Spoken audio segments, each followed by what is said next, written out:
반갑습니다. 참 좋은 날입니다. 친환경 농업을 연구하고 건강한 농업을 추구하는 슈거맨입니다. 농업은 생명을 다루는 산업이기 때문에 변화가 무쌍하여 예측하여 정책을 펴거나 대책을 세우기가 참 곤란한 경우가 많이 있습니다. 오늘은 2023년도 우리나라 농업 전망과 발전을 위한 제안을 하려고 합니다. 저를 잠깐 소개해 드리겠습니다. 저는 건강한 농업을 만들고자 친환경 농업 기술, 슈거 농법을 추구하고 있습니다. 명상 순서는 다음과 같습니다. 첫 번째로 2023년도 농업 전망에 대해서 말씀을 드리고, 두 번째로 탄소 중립, 탈탄소 농업의 문제점과 대책에 대해서 말씀을 드리고, 세 번째 스마트팜의 문제점과 대책에 대해서 말씀을 드리겠습니다.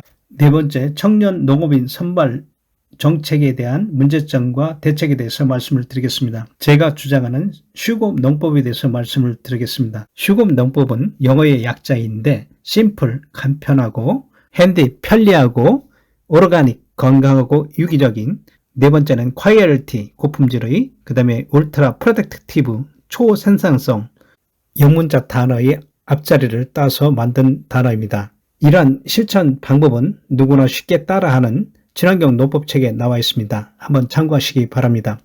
2023년도 우리나라 농업을 어떻게 흘러갈까 제가 전망을 한번 해보았습니다.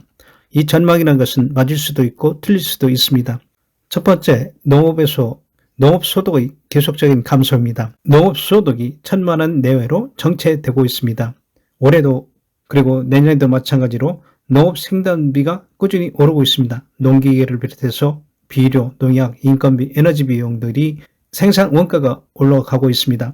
두 번째로 소비자 물가가 불안정하기 때문에 물가 정책은 우선 농산물을 가격을 다운시키는 그런 정책을 펴고 있습니다. 세 번째로 대체 장목이 없습니다.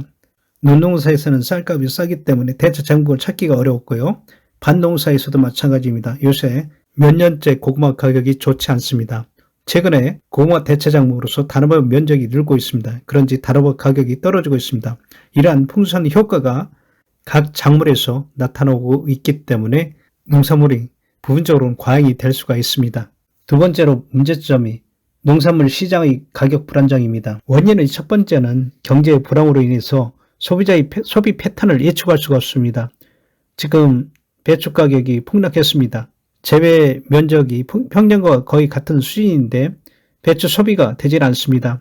김장을 않는 세대들이 많아졌다는 것이죠. 두 번째 원인은 국가나 메이저 유통회사들이 가격을 조절하는 능력이 커지고 있습니다. 세 번째로는 농가에서 농산물을 생산해도 판매가 힘듭니다. 제가 경기도에서 밀을 재배하고 있는데 지금 수매할 곳이 없습니다. 네 번째 문제로 농산물의 수입 시장의 다변화와 수입 농산물의 다양성으로 인해서 우리 농산물의 경쟁력이 약화되고 있습니다. 세 번째 큰 문제는 농업 환경의 제도와 기후 환경의 변화가 있습니다. 농업의 환경 변화가 첫 번째로 특정 작목과 중간농이 소멸되고 있습니다.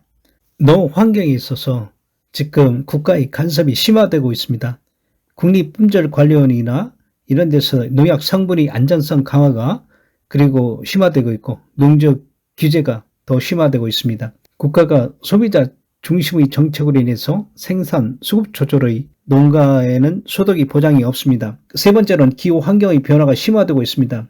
첫 번째로 기후 변화로 인해서 재해가 많아지고 그렇기 때문에 농사 짓기가 어려워지고 있습니다. 또한 새로운 병해충이 극성인 것 같습니다. 다음은 농업 분야의 탄소 중립 정책에 대해서 한번 생각해 보겠습니다.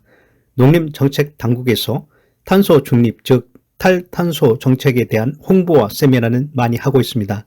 그러나 진작 농촌에서 특히 농민에게는 이해도 공감도 가지 않는 부분이 많이 있습니다. 축산과 경종에서 나오는 메탄가스에 의한 탄소 배출이 농업에서 많은 문제가 되고 있다고 합니다. 농가의 실천 사항으로 논에서 물을 절약하기 위한 농법과 바이오차, 가축 퇴비의 수운하는 등 홍보를 하고 있지만은 여러 농학자들이 지적한 바와 같이 효과가 떨어지거나 농촌 현장에서 이미 하고 있는 사항으로 전혀 새롭고 효과적인 대책이 아닌 것 같습니다. 탄소 중립을 실천하기 위한 슈거맨의 제안입니다. 일반인과 농업인이 함께 쉽게 실천할 수 있으며 현재도 이러한 방법으로 성공한 농가들이 많이 있습니다. 모든 생태계는 보이지 않는 생물들의 연관되어서 움직이고 있습니다. 이것을 마이크로바이옴, 식물 쪽으로는 파이토바이옴이라고 합니다. 이게 기초가 되어서 우리 농업이 살아가야 합니다. 이런 원리를 이용해서 슈건맨이 제안을 하고자 합니다. 첫 번째로 벼농사에서 투입되는 에너지를 줄여야 합니다. 먼저 벼 단백질 함량을 낮춰야 합니다. 우리 농가들이 다수학으로 해서 다비 재배를 하고 있습니다. 특히 이제 질소 비료를 많이 주고 있는데 질소 비로 인해서 단백질 함량이 높아집니다. 그래서 고품질 쌀 기준을 단백질 함량을 낮춰야 합니다. 그리고 두 번째로 벼 직파를 해야 합니다. 모논적파, 건답직파, 기타 직파 방법을 확대를 시켜서 에너지 투입을 최소로 하고 경온도 최소로 할 수 있는 방법을 연구해야 합니다. 저희 집도 7년 이상 건답 직파를 실시한 적이 있습니다. 두 번째로 비료 대체 농법을 활용해야 합니다. 특히 논에서는 광합성균을 활용해서 수량 정대와 도복 방지, 그 다음에 자연적인 질소 공급을 하는 농법을 활용해야 합니다. 시범 사업 및 기타 실험을 많이 해본 결과 좋은 효과들이 많이 있었습니다. 그럼에도 불구하고 사용하지 않고 있습니다. 두 번째 방법으로서는 맞춤형 축분을 활용하는 것입니다. 특히 분유 퇴비에서 양분을 균형 있게 맞춰서 작물에 제공하면은 병이 강하고 수량을 많이 거둘 수가 있었습니다. 제가 맞춤형 돈분 액비 사용 농가들의 작물 평가를 한 적이 있습니다. 맞춤형 액비를 사용한 농가는 다른 농가에 비해서 작물 상태가 양호하고 병해충이 덜 걸려고 그 다음에 수량성이 뛰어났습니다. 따라서 일반 액비보다는 맞춤형 액비를 사용하는 것이 더 좋을 것 같습니다. 두 번째로 생태계 보존과 수량 증대를 하는 농법, 특히 이제 밭농사나 시설채소, 텃밭농사에서 실천할 수 있는 사항은 농촌진흥청에서 개발한 콜로라도 농법을 확대하는 것입니다. 이 영상에 나오는 팝잇을 보면은 콜로라도 농법을 사용하고 있는 농가인데 수량성이 좋고 병이 없이 친환경 농법으로 사용해서 높은 가격에 납품을 하고 있습니다. 두 번째 방법으로 마초 농법의 확대입니다. 마초 농법이란 마요네즈와 식초를 혼합해서 영양제와 그리고 병해충을 잡을 수 있는 방법입니다. 다음은 스마트팜 성공을 위한 제안입니다. 스마트팜을 생각할 때 왜 부정적인 생각이 먼저 들까요? 과연 성공할 수 있을까? 지금까지 성공한 농가들이 남쪽 외에 별로 못 본 것 같습니다. 예를 들어 경기도 주변의 유리하우스를 살펴보면 거의 없어졌거나 유리가 깨어져서 나가 방치되어 있는 상태, 그리고 비닐로 보온하고 있는 농가들이 많이 볼 수가 있습니다. 제가 농업학교를 다닐 때 온실을 관리하고 직장에서도 몇 년간 유리 온실을 관리했습니다. 스마트팜의 문제점이 초기에 과도한 투자 비용과 그리고 경제성 입장에서는 낭비적인 요소가 많이 있습니다. 제가 관리하던 양액 재배 시스템에서 측정기가 자주 말썽을 부린 적이 있습니다. 또 양액 배분기가 자주 고장나서 애버은 적이 많이 생각이 납니다. 첨단 장비들은 온도와 습기 또는 연기, 산도에 민감한 것들이 많이 있습니다.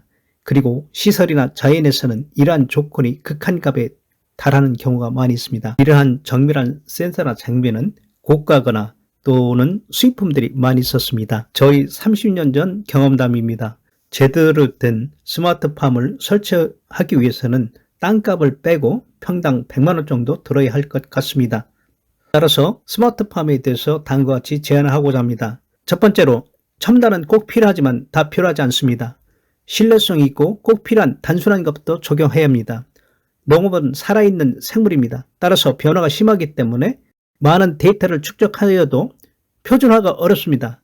따라서 농가에서 가장 필요한 것을 특히 기초적인 장비를 예를 들어서 수분 센서나 개폐하는 단순한 작업부터 공급해야 합니다. 두 번째로는 농업기술이 완비된 농가에 단계적으로 공급해야 합니다.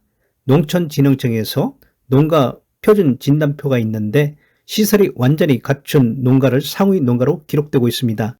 그렇지만 시설이 허름한 농가보다 소득이 떨어지는 경우도 많이 있습니다. 이 이유는 무엇일까요? 품질과 수량은 시설에 차지하는 부분도 많이 있겠지만은 농가가 갖고 있는 유형, 무형의 기술이 중요합니다. 농업 기술을 갖춘 농가들이 스마트팜을 활용할 수 있도록 단계적인 도입이 필요합니다. 네 번째로 농촌 인구, 즉 청년 농부의 유입 정책의 문제점과 대책에 대해서 말씀을 드리겠습니다. 농촌의 고령화와 인구 감소로 인해서 농촌에 일할 사람이 없습니다. 정부에서는 청년 인력을 유입하고자 많은 대책을 세우고 있습니다. 그런데 농촌의 청년 농부들이 정착하기에는 아직도 많은 문제점이 있습니다. 먼저 농촌의 진입을 방해하는 규제와 장벽이 많이 있습니다. 첫 번째로 농협의 장벽입니다.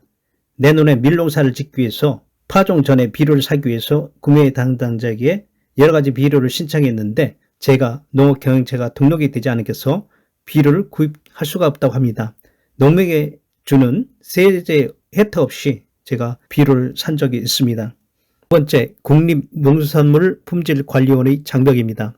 밀농사에 필요한 비료를 사고자 농업경영체를 등록하고자 했더니 밀을 파종한 다음에 경영체를 신청하라고 합니다. 그런데 비료를 사야 밀을 파종할 것이 아니냐고 물어보았더니 절차와 규정이 그렇다고 합니다.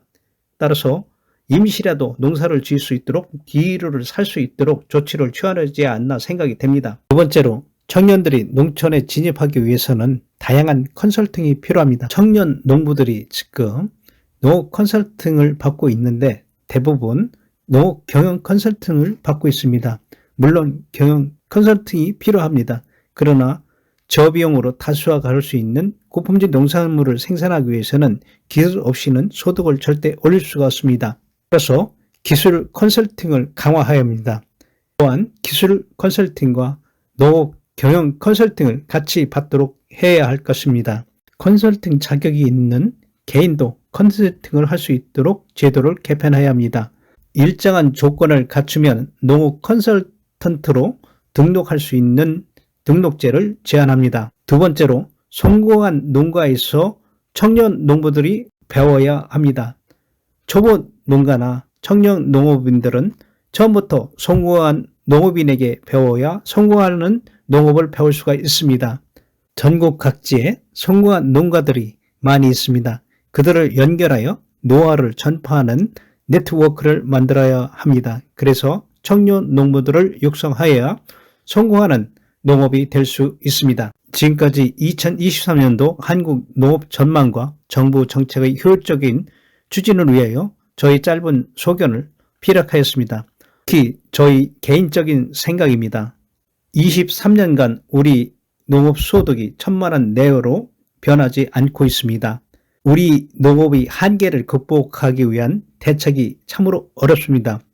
그래서 대책을 보면은 매년 같은 소리입니다. 첫 번째로 경지 면적의 규모화와 원가 절감, 그리고 두 번째로는 농산물의 품질 개선과 부가가치 향상, 세 번째로는 유통의 다양화, 네 번째로는 농업의 서비스 향상, 즉 육조산업 및 공익성을 강조해서 그 대책을 삼고 있습니다.